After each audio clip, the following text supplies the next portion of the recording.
Good evening and welcome to Saturday night's edition of Primetime Weekend News. I'm Sonali Wanikapatke. Let's start off first with a look at the day's stories making the headlines.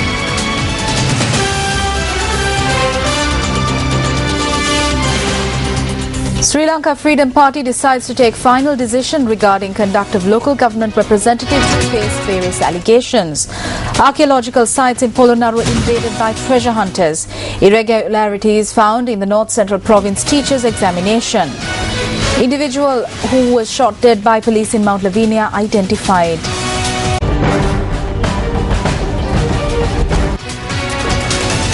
President Mahinda Rajapaksa inspected the historic Kottagala Piyangala Rajamaha Viharaya in Bibila today. The visit was part of the President's tour to the Bibila area. President Mahinda Rajapaksa, who arrived at the Kottasara Piyangala Rajamaha Viharaya, met with the chief incumbent of the temple, Venerable Badulugammana Gunaratna Thero.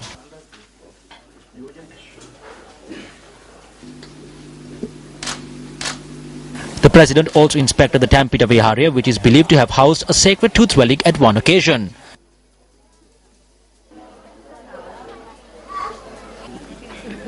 Thereafter, President Rajapaksa also visited the Suvinita RNSA Nasya in Indigastana. The President also served arms to the Mahasangha at the newly constructed hall in the Senasya.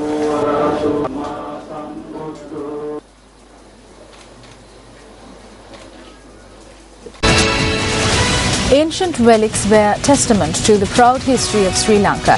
It is our responsibility to ensure that we recognize and conserve such relics for the future generations.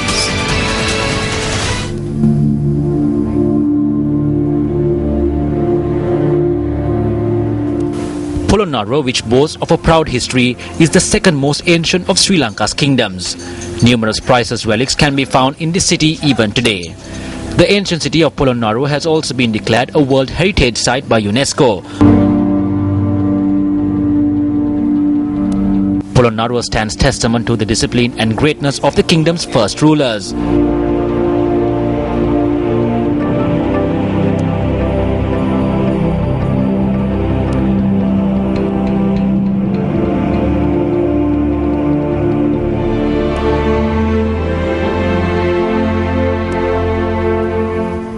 However, today the ancient city of Polonnaruwa, which remained as one of the best archaeological relic sites in the country, has lost its old charm. Treasure hunters have invaded the city today, and this is evident by the illegal mining activities taking place in the area. Neglected drains, the lack of lighting in the night, and the failure of the authorities to implement a proper security program has made the ancient city of Polonnaruwa a safe haven for treasure hunters. The current state of Polonnaruwa is saddening. This is because of a number of reasons. The lack of lighting in the night and the lack of security guards has resulted in this situation. The security does not have the necessary facilities.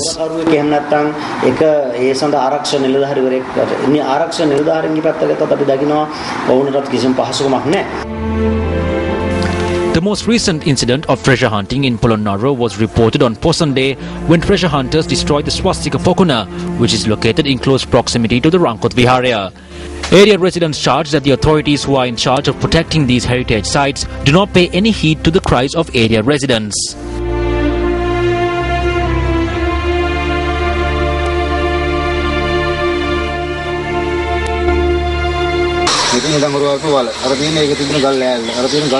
This is a hole dug by the treasure hunters. Stone pillars have been toppled and destroyed. We have informed the archaeological authorities. However, they have not taken any action. A number of instances where treasure hunters caused destruction was reported in the recent past. The destruction of statues at the Punchagal Viharaya, the destruction of the Nellum Pokana, excavations at the Shiva Kovil and excavating at the Naipena Vihara are some of them. They have taken all the treasure which was inside the Gal Viharaya. I feel that the government has not focused its attention properly.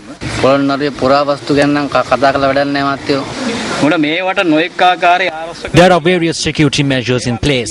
The silence, however, tells us that there is a powerful force behind this. The treasure hunters are being protected.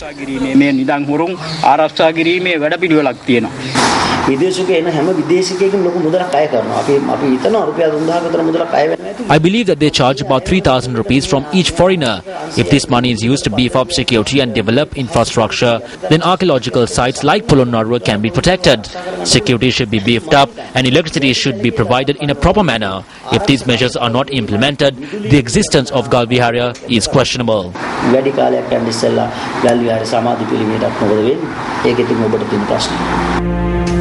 Residents of Polonnaruwa opine the failure of the authorities to protect the archaeological sites in Polonnaruwa will deprive the future generations of understanding and realize the greatness of Sri Lanka.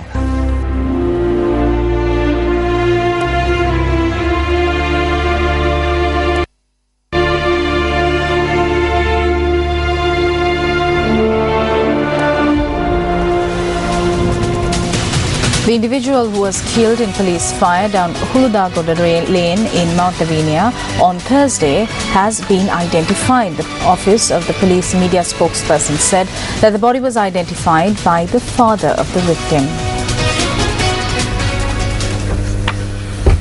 The individual was killed in police fire when officers attached to the Police Narcotics Bureau raided a house in Mount Lavinia following a tip-off received by the police relating to drugs. The police media unit said that the suspect had opened fire at the police during the raid. A police officer had shot the suspect in self-defense. The father of the victim identified the body after the police sought the assistance of the public to identify the deceased. The victim is 22-year-old Anil Sampath, a resident of the Kalupe area in Hikkaduwa. He left the village as he was not in good terms with area residents. He was placed first in dancing and drumming in the southern province. He obtained a certificate after completing a course in Gaul. The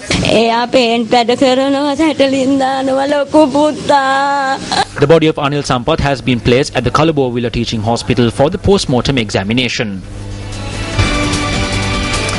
According to residents of the Jaffna Junction in Anuradhapura, drug peddlers play a major role in their neighborhood. A protest was staged in the area protesting against this. The protesters charged that drug peddling in the Anuradhapura district has increased rapidly.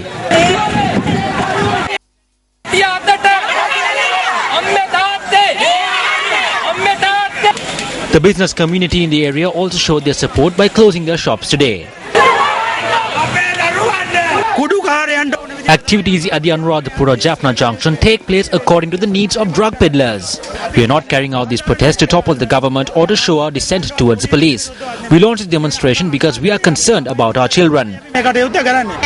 We cannot let our children attend a class alone. We cannot send a child to a shop. Drug peddlers snatch their money. The police officers are left helpless in light of political influence. Good officers are transferred. The police cannot implement the law. Political influence should not be exerted on police officers. Leader of the Democratic Party, Sarath Fonseca, expressed these views on narcotics during a meeting held in Kobegane, Chilao.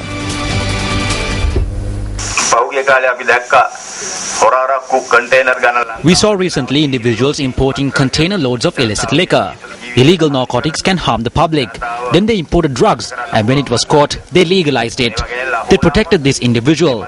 It is hard to believe that individuals who put the lives of public at risk and make a living out of deteriorating the health of the public would serve the people and could do any good for the country.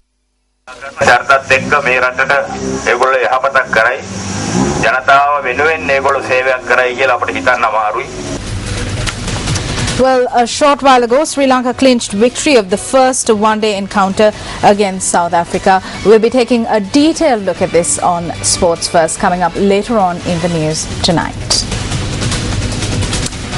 Well, the Cosmetics, Devices and Drugs Regulatory Authority in Sri Lanka has commenced an extensive investigation on the advice of the Ministry of Health into the discovery of over 200,000 sleeping pills from a house in the Pusallava area in Koskama.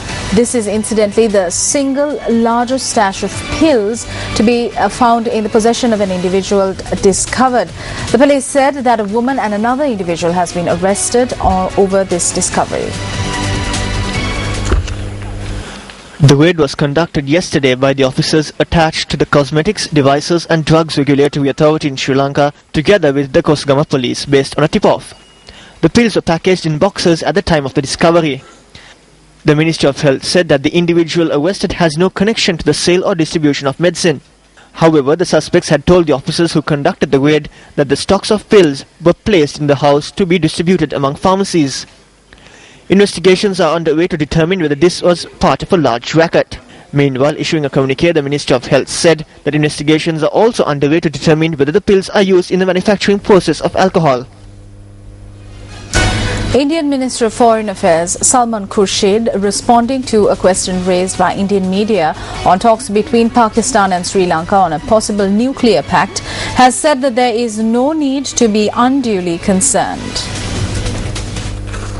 According to India media reports, Khurshid emphasized that India has many areas in which they cooperate with Sri Lanka and that they are actively involved in the rehabilitation of Tamils. The Indian Foreign Affairs Minister added that India is confident of their relations with Sri Lanka and competition is not a cause of sleepless nights for India. He added that India is way ahead in relations with Sri Lanka. According to a report published on the Times of India, US President Barack Obama has nominated Nisha Biswal to head the South Asia Bureau in the US State Department. If Biswal is confirmed by the Senate, she will become the first person of South Asian origin to head the Bureau. The South Asia Bureau of the State Department oversees US foreign policy and relations with Sri Lanka, India, Pakistan, Bangladesh, Afghanistan, Maldives, Nepal and Bhutan. Nisha Biswal, who is a graduate of the University of Virginia, is currently the Assistant Administrator of USAID. If confirmed, Biswal will take over from Robert O. Blake as the Assistant Secretary of State for South and Central Asian Affairs.